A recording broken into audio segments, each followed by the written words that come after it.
观音菩萨圣诞庆典于义和庙隆重举行，现场气氛庄严而肃穆。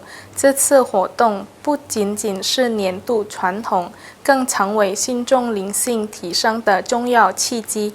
通过这一仪式，信众得以深刻反思并学习观音菩萨所传递的慈悲与仁爱精神，唤醒内心的善念与关怀。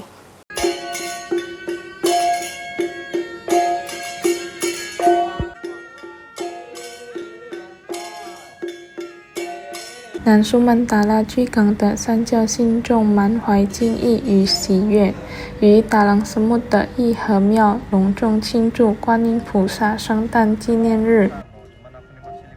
庆典从中午12点举行祝寿仪式，正式揭开序幕，随后进行祭宾仪式。整场仪式以温馨的聚餐活动圆满落幕，营造出浓厚的团结与和谐氛围。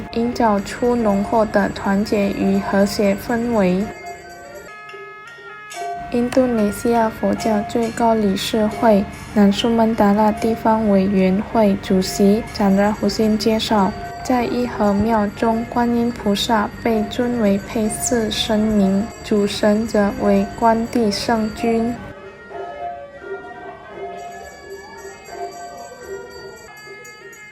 这次观音圣诞的纪念活动不仅是宗教仪式，更是信众们学习与践行慈悲与博爱的精神时刻。在这充满意义的时刻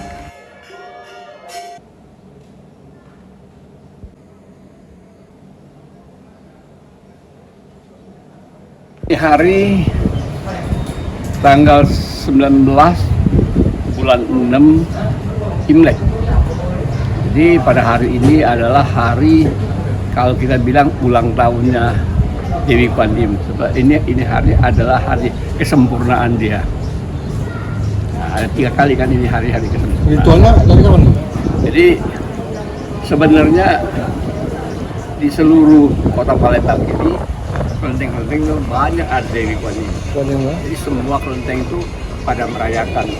Nah, kalau di kota Palembang ini yang besarnya ada berapa lah tempat yang ada Kuan Im, termasuk Sepuluh itu juga ramai sekali.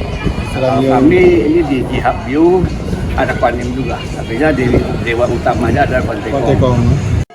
庙方与信众虔诚祈愿，祈求身体健康、财源丰盛，并获得来自神明的庇佑，远离一切灾难。Lutfi